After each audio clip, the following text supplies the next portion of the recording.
The classified briefing room at Beale Air Force Base buzzed with tension as intelligence reports flooded in. Enemy forces were advancing rapidly, threatening to overrun Allied positions within hours. High-ranking officers debated solutions while a silver-haired woman in civilian clothes sat quietly in the back corner, taking notes on equipment specifications. None of them knew that Rachel Brooks, defense contractor and former Air Force colonel, held the key to saving hundreds of lives.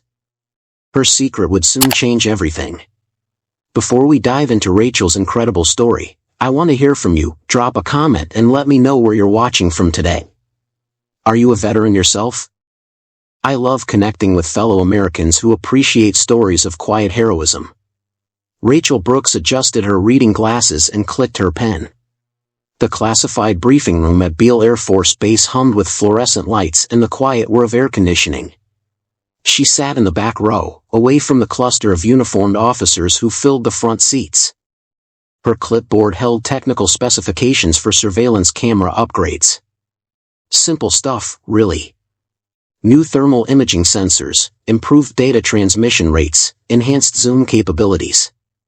The kind of equipment improvements that defense contractors like her reviewed every day. Ladies and gentlemen, we have a developing situation. Colonel Williams stood at the front of the room, his voice carrying the weight of 25 years in the Air Force.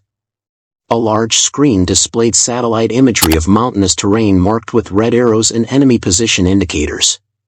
Rachel set down her pen and listened. The colonel continued, "Intelligence reports indicate enemy forces massing along the northern border. We're tracking approximately 3,000 troops, with armored vehicles and surface-to-air missile systems." A young major in the second row raised his hand. "Sir, what's our timeline for response?" "That's the problem, Major Santos. Our reconnaissance suggests they could move within 72 hours. Maybe sooner." The colonel clicked a remote, bringing up new images. These positions give them a significant tactical advantage. If they advance, our Allied forces in the valley could be surrounded. Rachel studied the topographical maps on the screen. The terrain looked familiar. Harsh, unforgiving country where visibility mattered more than anything else. She'd flown over similar landscapes years ago, back when her call sign was Stormbird and her office was 70,000 feet above sea level. Lieutenant Morrison, a fresh-faced officer who couldn't be more than 25, leaned back in his chair. "Colonel, can't we use satellite imagery for real-time intelligence?"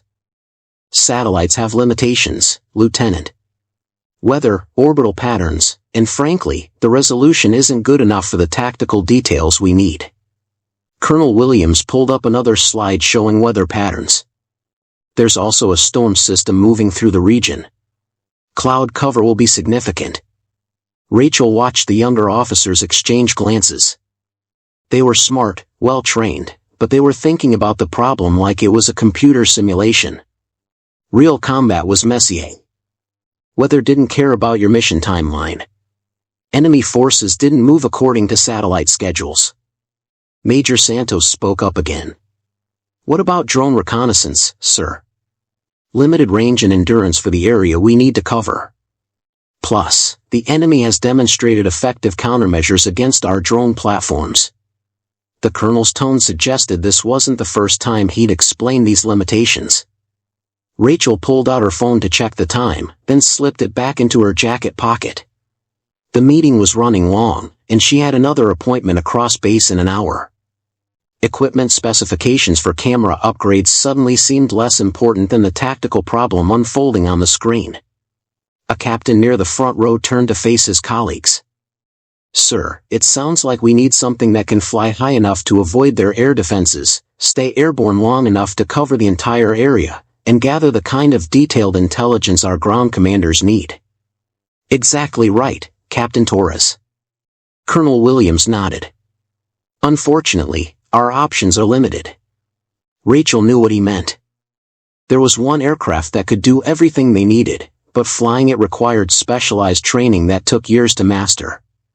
She'd learned that lesson the hard way, through countless hours of simulation, training flights, and near-death experiences at altitudes where the sky turned dark blue and the earth curved away below. The younger officers continued their discussion, voices overlapping as they debated alternatives. Rachel listened to their suggestions about modified fighter jets, extended-range helicopters, and experimental aircraft that existed mostly on drawing boards. Lieutenant Morrison raised his voice above the others. "What we really need is a U-2, but those things are impossible to fly. I heard they're so unstable that most pilots wash out of the program." "The U-2 Dragon Lady," Major Santos added with a shake of his head.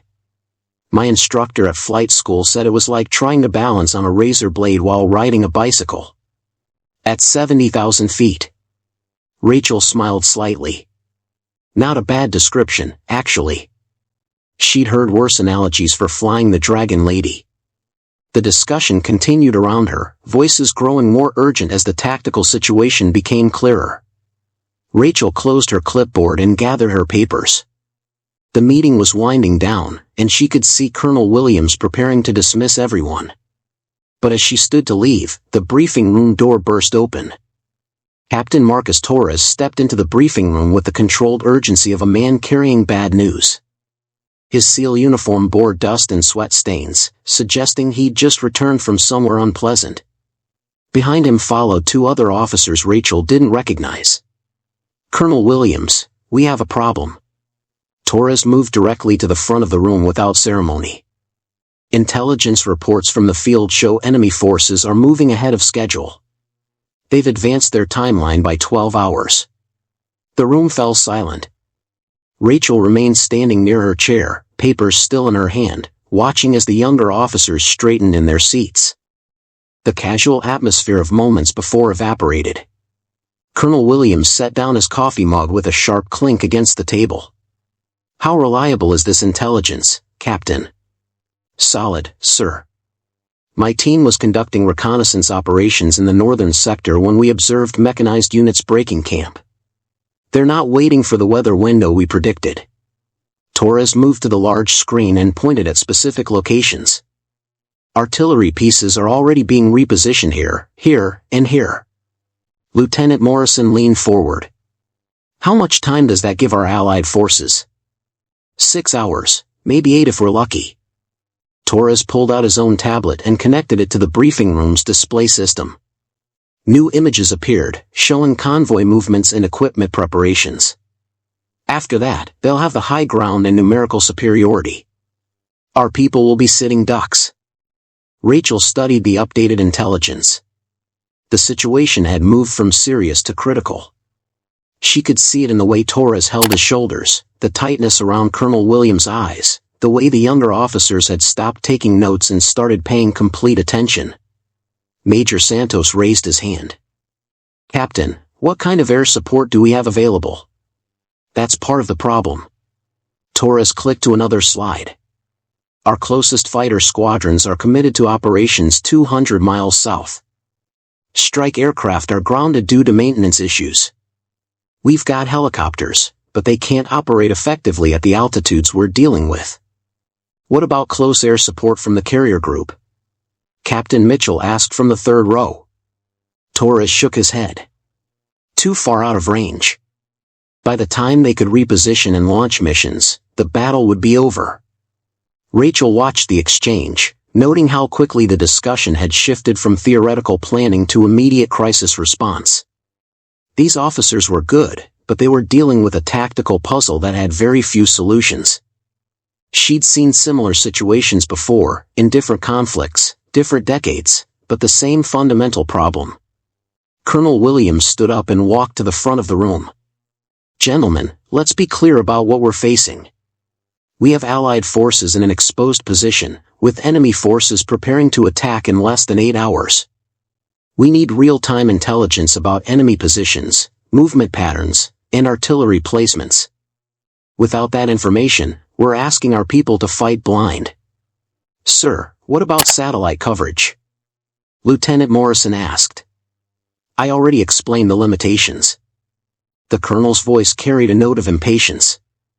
"Weather, orbital patterns, resolution issues. We need something that can stay on station, penetrate cloud cover, and provide the kind of tactical detail that saves lives." Torres stepped forward again. Colonel, my team needs to know exactly where those missile sites are located. If we're going to conduct any kind of ground operation, we need to avoid walking into their air defense umbrella. Rachel listened to the back and forth, understanding the tactical requirements better than most people in the room. High altitude, long endurance, sophisticated sensors, ability to operate in adverse weather. The specifications described one aircraft perfectly, but nobody wanted to say it out loud. Captain Mitchell finally broke the silence. We keep coming back to the same answer. We need a U-2 mission. The U-2 program has one pilot available on this base, Colonel Williams replied. Major Chin was scheduled for a training flight this morning.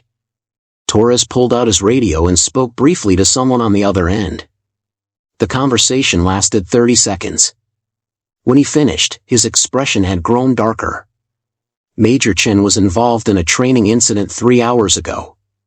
Nothing serious, but flight surgeons have grounded her for 48 hours. Precautionary measure.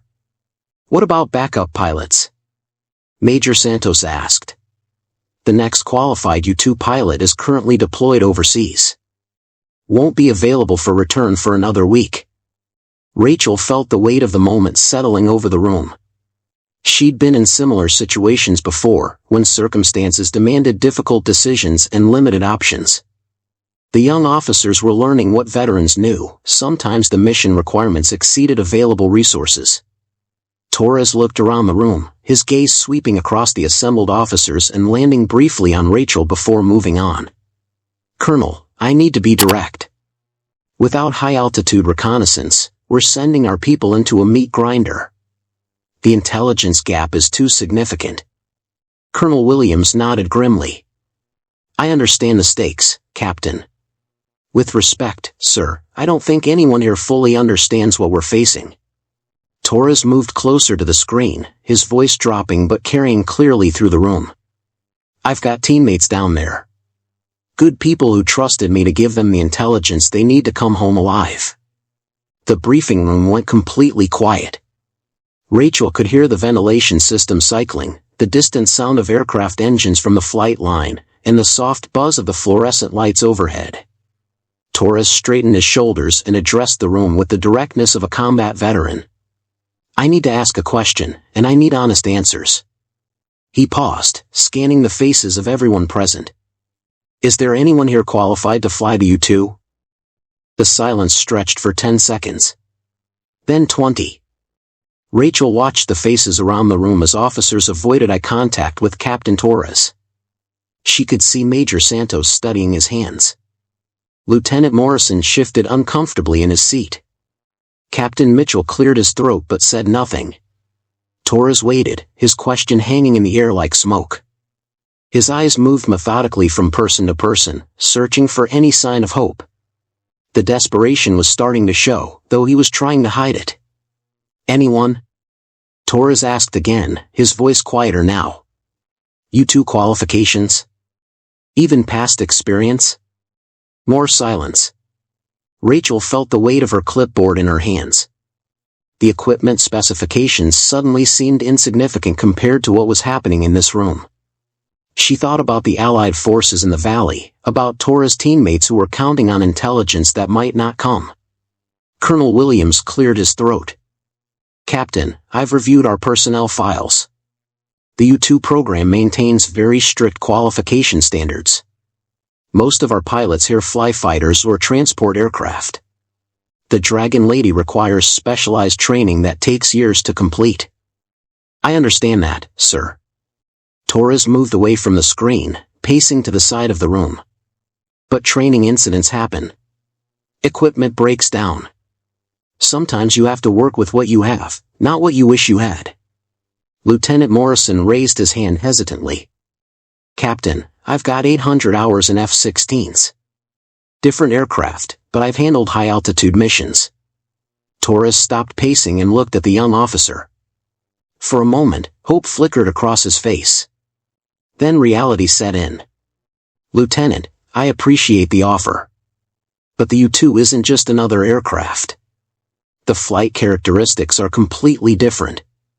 The life support systems, the altitude requirements, the landing procedures. Torres shook his head. Without proper training, it's a death sentence. Major Santos spoke up. What about bringing in a pilot from another base? Emergency transport? Already checked. Weather system I mentioned earlier is affecting flight operations across 3 states. Commercial flights are grounded. Military transport is limited to essential missions only.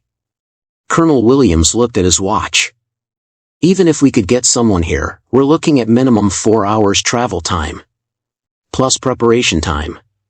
Plus flight planning. That puts us past the deadline. Torres said what everyone was thinking. Rachel set her clipboard on her chair. She could feel her heart rate increasing slightly, the way it always did before making a decision that couldn't be undone. The room continued its discussion around her, but the voices seemed to fade into background noise. She thought about Major Chen, grounded for safety reasons. Good call by the flight surgeons. The U-2 demanded perfect physical condition and complete mental focus. One small mistake at 70,000 feet meant death. She thought about the Allied forces in the valley, preparing for a battle they might not survive without proper intelligence. She thought about Torres and his teammates, good people who deserved better than fighting blind. Most of all, she thought about the Dragon Lady herself. The aircraft that had been her second home for 12 years. The machine that had taught her patience, precision, and humility. The airplane that had carried her safely through missions over hostile territory when her country needed eyes in the sky. Rachel took a deep breath and stood up slowly. The movement was quiet, deliberate. She didn't raise her hand or make any noise. But something about her posture caused conversations to stop. One by one, heads turned in her direction. Captain Torres, she said, her voice steady and clear. I have U-2 qualifications. The room went completely silent. 20 pairs of eyes focused on the silver-haired woman in civilian clothes standing at the back of the room. Lieutenant Morrison's mouth opened slightly.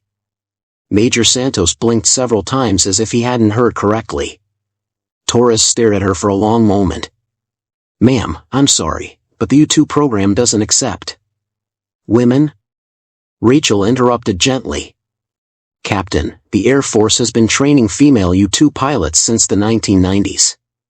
We've been flying combat missions in the Dragon Lady for over 2 decades. Colonel Williams was already reaching for his secure tablet, fingers moving quickly across the screen. His expression changed from skepticism to surprise to something approaching amazement. Rachel Brooks, he read aloud. Colonel, United States Air Force, retired. U-2 pilot qualification, 12 years active. Total flight hours and type, 1047. He looked up from the tablet. Call sign, Stormbird. The room erupted in whispers.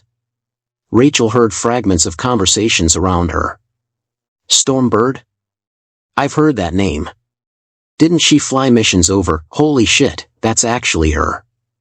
Torres stepped closer, his demeanor shifting from desperation to cautious optimism. Colonel Brooks, when was your last flight in the U-2?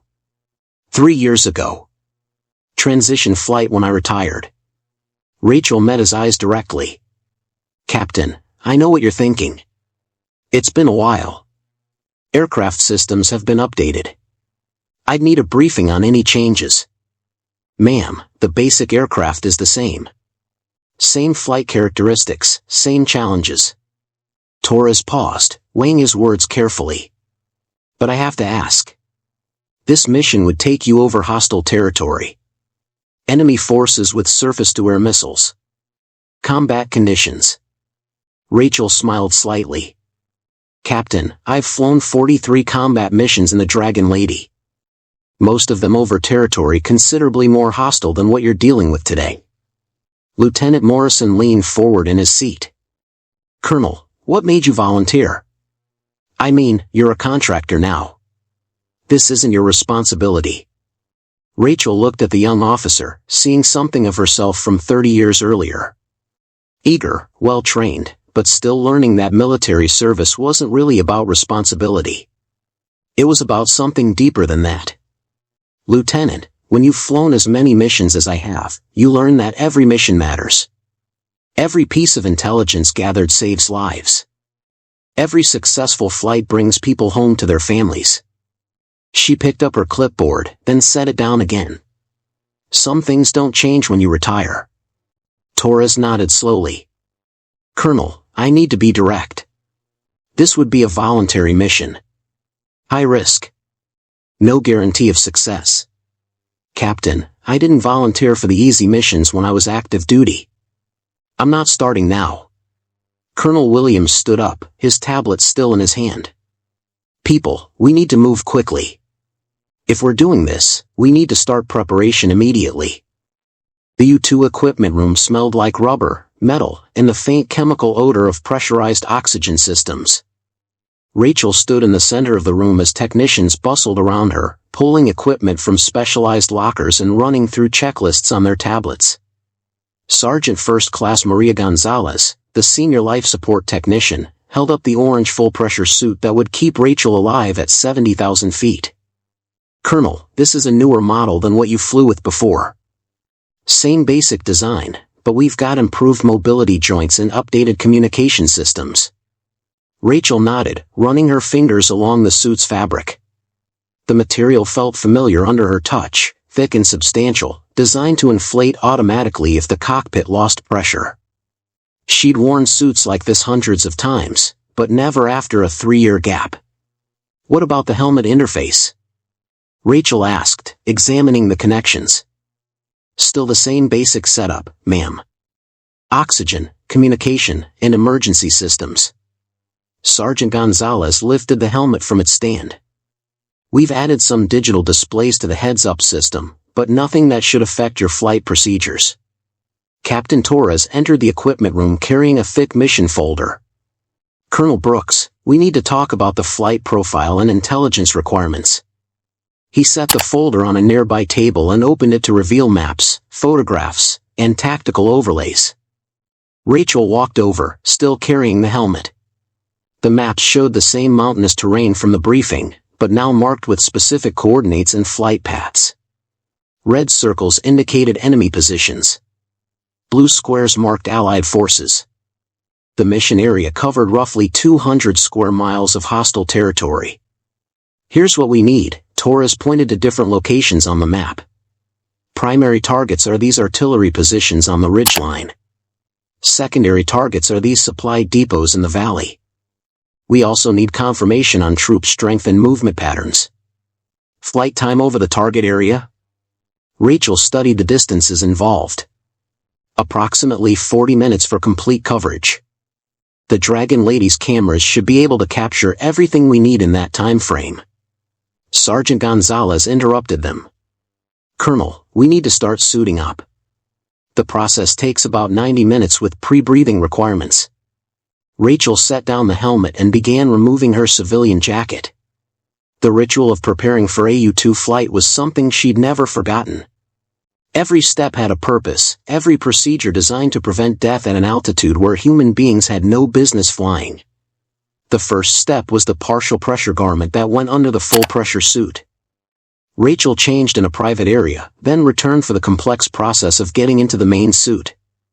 It required 2 technicians working together, carefully checking seals, connections, and backup systems. Arms up, ma'am. Sergeant Gonzalez guided Rachel's arms into the suit's sleeves. The material was thick but flexible, designed to maintain pressure while allowing enough movement to operate aircraft controls. As the technicians worked, other personnel entered the equipment room. Lieutenant Morrison appeared in the doorway, followed by Major Santos and several other officers from the briefing. They stood quietly, watching the preparation process with expressions of curiosity and concern. Colonel Brooks, Lieutenant Morrison stepped forward. I wanted to apologize for earlier. When I made that comment about consultants who haven't seen combat. I didn't know. Rachel looked at the young officer while Sergeant Gonzalez continued working on her suit connections. Lieutenant, you had no way of knowing. And honestly, your comment wasn't wrong. Most consultants haven't seen combat. I just happened to be an exception. Major Santos joined the conversation. Colonel, can I ask you something? What made you transition from active duty to contractor work? Family reasons, mostly. Rachel held still while the technicians tested her suit's pressure systems. My husband retired from the Navy. We wanted to spend more time together. Contractor work gave me flexibility that active duty couldn't provide. The suit's inflation test activated, causing the orange material to expand around Rachel's body. The sensation was familiar but uncomfortable, like being squeezed by a giant's fist. After 30 seconds, the pressure released. Test successful, Sergeant Gonzalez announced. All seals are holding properly. Captain Torres looked at his watch. Colonel, I need to brief you on current intelligence updates. Enemy positions may have shifted since the initial reports. As Rachel listened to Torres explain the tactical situation, she became aware of conversations happening around the equipment room. Voices were kept low, but she could hear fragments of discussion. She's really going to do this, someone whispered. At her age? I mean, the U-2 is dangerous enough for young pilots. When was the last time she flew? 3 years? Rachel continued listening to Torres while simultaneously tracking the side conversations. She'd expected this reaction. The U-2 had a reputation, and age discrimination was real in military aviation, even if nobody wanted to admit it. Sergeant Gonzalez began connecting Rachel's helmet to the suit's life support systems. The helmet was heavy, designed to protect her head and provide oxygen, communication, and emergency systems. Once it was locked in place, Rachel would be completely dependent on the aircraft's life support until she returned to ground level. Communication check, the technician announced. Rachel's voice came through speakers around the room, slightly distorted by the helmet's microphone system. Loud and clear, Torres replied. Lieutenant Morrison moved closer to the equipment table. Colonel, how do you handle the stress? I mean, knowing that one mistake at that altitude. Rachel turned to face the young officer, her helmet making the movement awkward. Lieutenant, fear is normal. Anyone who says they're not afraid when flying the U-2 is either lying or too stupid to understand the risks. She paused, adjusting to the helmet's weight. The trick is using fear as motivation to be better, not letting it paralyze you. Major Santos stepped forward. What about the mission itself? Flying over hostile territory? The mission is what it is. Enemy forces, surface-to-air missiles, weather complications. I've dealt with all of those before. Rachel's voice carried clearly through the helmet's communication system. The U-2 flies above most threats. The real danger is mechanical failure or pilot error. Torres closed his mission folder and tucked it under his arm. Colonel, are you ready for the aircraft briefing? Rachel nodded, the helmet making the gesture feel exaggerated. Let's go look at the Dragon Lady. The group moved toward the equipment room's exit. Rachel walked carefully, her movements constrained by the bulky pressure suit. The boots were specially designed for the U-2's unique rudder pedals, and the gloves made fine motor control difficult. As they approached the door, she could hear more whispered conversations from the officers following behind. Think she can actually do this? 12 years flying the U-2. 43 combat missions. I'd say she's qualified. But 3 years out of the cockpit. Rachel smiled inside her helmet. Let them have their doubts. She'd prove herself the same way she always had, by flying the mission and bringing everyone home safely. The equipment room door opened, and California sunlight streamed in. Beyond the doorway, Rachel could see the distinctive silhouette of the U-2 Dragon Lady waiting on the flight line, its long wings gleaming in the afternoon sun. The U-2 Dragon Lady sat on the runway like a sleeping giant. Rachel walked around the aircraft during her pre-flight inspection, her pressure suit making each step deliberate and careful. The plane's black paint absorbed the California sunlight, and heat waves shimmered off the metal surfaces. Chief Master Sergeant Williams, the crew chief, walked alongside her pointing out recent maintenance work. Colonel, we replaced the number 2 generator last week. All systems are running within normal parameters. Fuel load is maximum for the mission profile. Rachel nodded, running her gloved hand along the wing's leading edge. The U-2's wings stretched 80 feet from tip to tip, but they were incredibly fragile. The aircraft was built for efficiency, not durability. Every component was designed to be as light as possible while still keeping her alive at 70,000 feet. "Engine start in 10 minutes, Sergeant Williams announced over the radio. Captain Torres approached from the operations building, carrying a portable radio and updated weather reports. "Colonel, latest intelligence shows enemy forces have continued their advance. We're cutting it close on timing." Rachel climbed the ladder to the cockpit, her movements slow and methodical in the bulky suit. The cockpit was cramped, designed around the life support equipment rather than pilot comfort. She settled into the ejection seat and began the lengthy process of connecting life support lines, communication cables, and safety equipment. The instrument panel looked familiar despite the 3-year gap. New digital displays had been added, but the basic layout remained the same. Altitude indicator, airspeed indicator, engine parameters, navigation systems, and the specialized controls for the surveillance cameras. "Dragon Lady, ground control. Radio check." The voice came through her helmet's speakers clearly. "Ground control, Dragon Lady.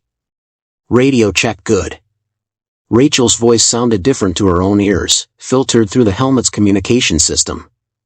She began the pre-start checklist, her fingers moving across switches and controls with muscle memory that hadn't faded. Electrical systems, hydraulic pressure, flight control checks. Each step confirmed that the aircraft was ready to carry her to the edge of space and bring her back alive. "Engine start cleared," came the call from ground control. The J-75 turbojet engine spun up with a rising whine that Rachel felt through her seat. Engine parameters came online: oil pressure, exhaust gas temperature, fuel flow. Everything looked normal. The Dragon Lady was waking up.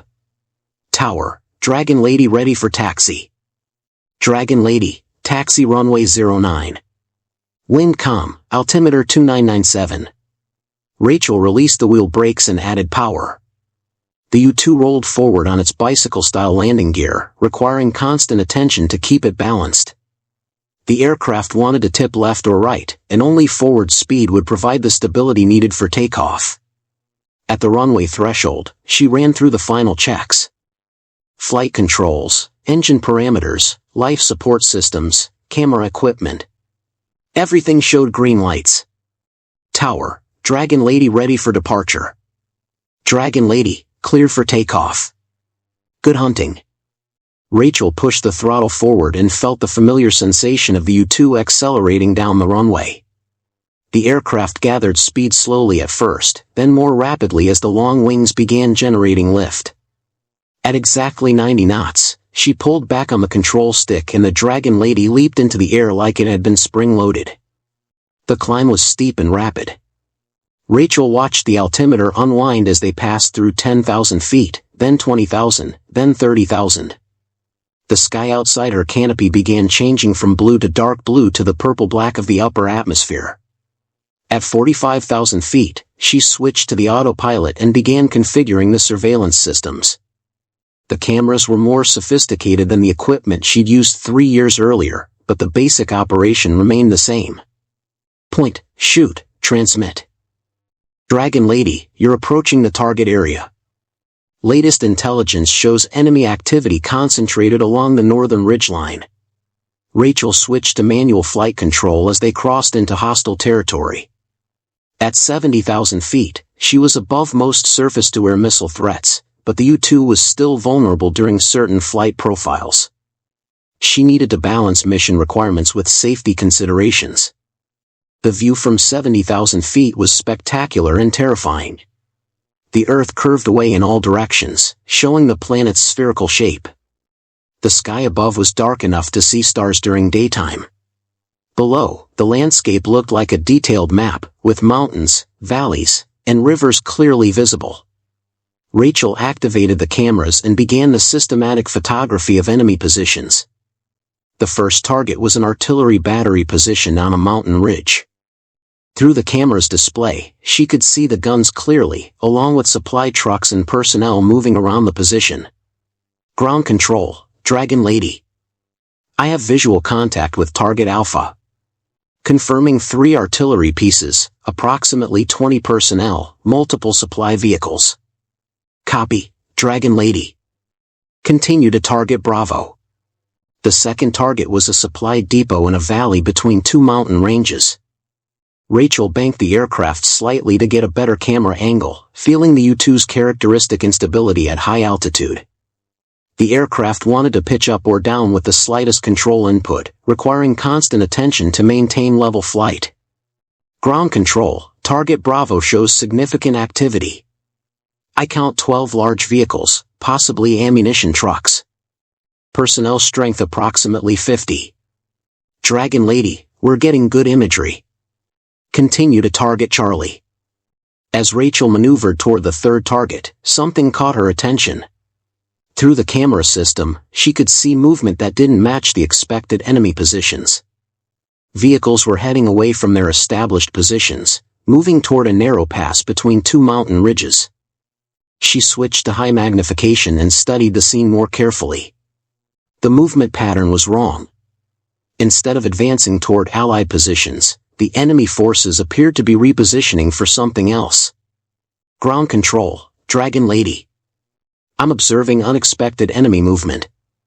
They're not advancing as predicted. Dragon Lady, clarify your observation. Rachel continued watching the ground activity while maintaining her flight path. The enemy wasn't preparing for a direct assault. They were setting up an ambush. The Allied forces were being drawn into a trap. Ground control, this is Dragon Lady with priority intelligence. Enemy forces are not advancing. Repeat, they are not advancing. They're establishing ambush positions in grid squares 7-7 and 7-8. The radio crackled with several voices talking over each other. Rachel could hear Captain Torres in the background, his voice urgent but controlled. Dragon Lady, can you confirm ambush positions? Affirmative. Enemy artillery is being repositioned to cover the main approach route. Allied forces advancing as planned will be caught in a crossfire. Rachel adjusted her camera angle to get better coverage of the ambush positions. Recommend immediate course change for ground forces. Dragon Lady, stand by. Rachel continued her surveillance while waiting for instructions.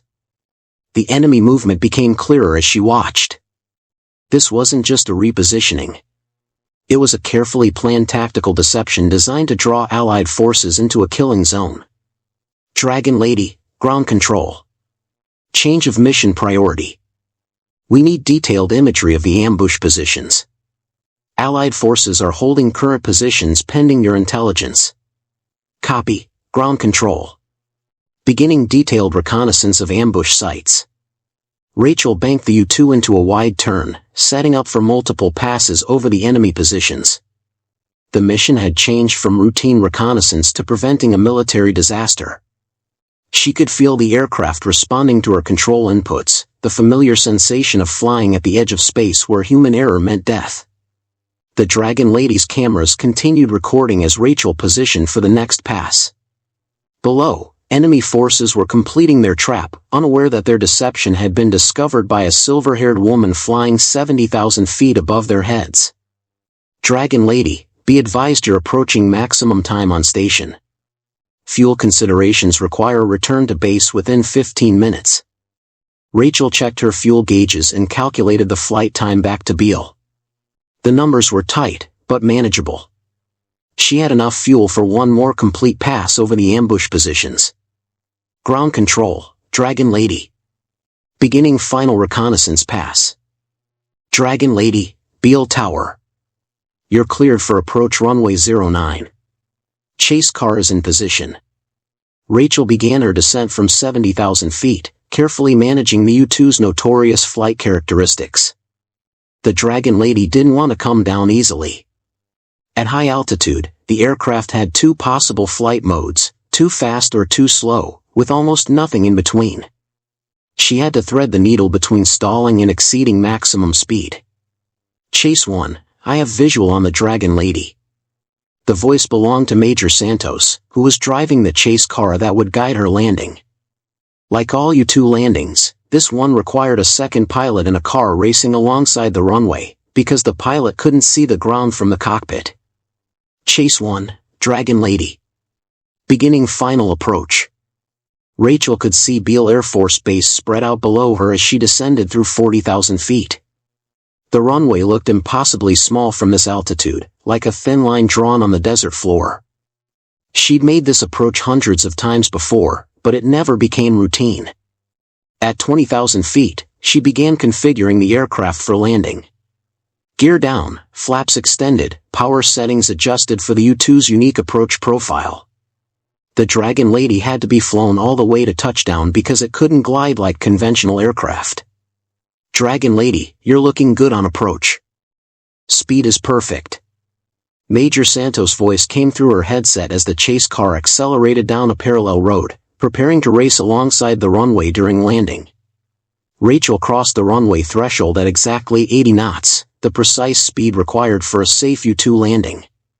Too fast, and she'd float down the runway before touching down. Too slow, and the aircraft would stall and crash.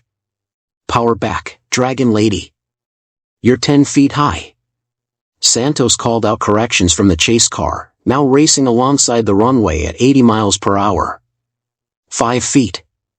Looking good. 2 feet. Hold it there. Rachel reduced power slightly and felt the main landing gear touch the runway with a gentle bump. The U-2 rolled forward on its bicycle-style gear, requiring constant control inputs to keep it upright. The wingtips dragged along the runway as designed, creating showers of sparks but causing no damage. Dragon Lady on deck. Good landing. The relief in Santos' voice was audible. Rachel brought the aircraft to a stop and began the shutdown checklist. Engine off, electrical systems secured, life support disconnected. The mission was complete. She'd gathered the intelligence that would save lives, and she'd brought the Dragon Lady home safely. Ground crew members appeared at the aircraft within minutes, helping her disconnect from the life support systems and climb down from the cockpit. Her legs felt unsteady after 4 hours in the cramped ejection seat, but she managed to climb down the ladder without assistance. Captain Torres was waiting on the flight line with Colonel Williams and several other officers. As Rachel pulled off her helmet, Torres stepped forward with obvious relief on his face. "Colonel Brooks, we got everything. The intelligence you gathered prevented a complete disaster." Torres held up his radio. "Allied forces have repositioned based on your reconnaissance. They avoided the ambush entirely." Rachel set her helmet on a nearby equipment cart and began the process of getting out of the pressure suit. "How many people were we talking about, Captain?" 300 soldiers, ma'am. "Maybe more." Torres' voice carried the weight of someone who understood what those numbers meant. "Without your intelligence, they would have walked straight into that killing zone." Sergeant Gonzalez appeared with assistance for removing the pressure suit. The process took several minutes, during which more personnel gathered on the flight line. Rachel noticed Lieutenant Morrison and several other officers from the original briefing among the group. Once she was out of the suit and back in her civilian clothes, Colonel Williams approached with a tablet displaying the reconnaissance imagery she'd collected. "Colonel Brooks, this is exceptional work. The detail and coverage exceeded our expectations." He turned the tablet so she could see the images. "Your identification of the ambush positions was particularly valuable." Rachel studied the photographs on the screen. The enemy positions were clearly visible, along with the tactical deception they'd attempted. "Colonel, this wasn't exceptional work. This was just doing the job properly." Lieutenant Morrison stepped forward, looking somewhat embarrassed. "Colonel, I owe you an apology. Earlier, when I made that comment about consultants who haven't seen combat, I was completely wrong. Lieutenant, you weren't wrong about most consultants. You were just wrong about me." Rachel smiled at the young officer. "The important thing is that you learned something today. Never make assumptions about people based on how they look or where they work." Major Santos approached the group, still wearing his flight suit from the chase car duty. "Colonel, I have to ask. How did it feel, being back in the Dragon Lady after 3 years?" Rachel considered the question carefully. Major, it felt like coming home. The U-2 is a demanding aircraft, but it's also honest. It tells you exactly what it's doing and what it needs from you. After flying it for 12 years, those conversations become second nature. Captain Torres received a call on his radio and stepped away for a brief conversation. When he returned, his expression was serious but satisfied. "Colonel, I just received confirmation from the field. Allied forces have successfully repositioned and established defensive positions based on your intelligence. Enemy forces are withdrawing from the area. The threat has been neutralized." The group of officers around Rachel broke into quiet conversation, discussing the mission's success and its implications. Rachel listened to their analysis while gathering her personal equipment from the flight line. A young airman approached with a clipboard. "Ma'am, we need you to sign off on the aircraft condition report." Rachel reviewed the form and signed it. The Dragon Lady had performed flawlessly, as she'd expected. The aircraft might be temperamental and dangerous, but it was also reliable when properly maintained and flown. Colonel Williams dismissed most of the personnel, leaving just the core group from the original briefing. "Colonel Brooks, I want you to know that this mission will be documented in our after-action reports. Your contribution prevented significant casualties and completed a critical intelligence gathering operation." "Colonel, I appreciate that. But I didn't do this for recognition." Rachel picked up her contractor badge and clipped it to her jacket. "I did it because it needed to be done, and I had the qualifications to do it safely." Lieutenant Morrison approached one final time. "Colonel, can I ask you something? What advice would you give to young pilots about handling difficult missions?" Rachel thought about the question while watching ground crews secure the U-2 for the night. "Lieutenant, the most important thing is preparation. Know your aircraft, know your mission, and know your limitations. After that, trust your training and focus on flying the airplane. Everything else is just background noise." Captain Torres extended his hand for a farewell handshake. "Colonel Brooks, thank you. What you did today saved lives. My teammates and hundreds of other soldiers are going home safely because of your mission." Rachel shook his hand, noting the firm grip and direct eye contact. "Captain, that's what military service is about. Taking care of each other and completing the mission. It doesn't matter if you're active duty or retired, young or old, male or female. What matters is doing your job when people are counting on you." She gathered her briefcase and walked toward the parking area, leaving the group of officers standing beside the Dragon Lady.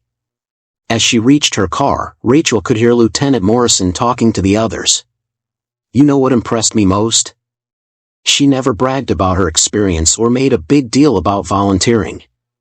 She just quietly did what needed to be done. Rachel smiled as she started her car. Another mission complete, another group of young warriors reminded that competence and character mattered more than appearances. The Dragon Lady would fly again when needed, and somewhere in the world, people would come home safely because of missions flown by pilots who understood that service never really ends. She drove off the base as the sun set behind the California mountains, already thinking about her next contractor assignment. If Rachel's story of quiet heroism inspired you, please hit that like button and subscribe for more stories.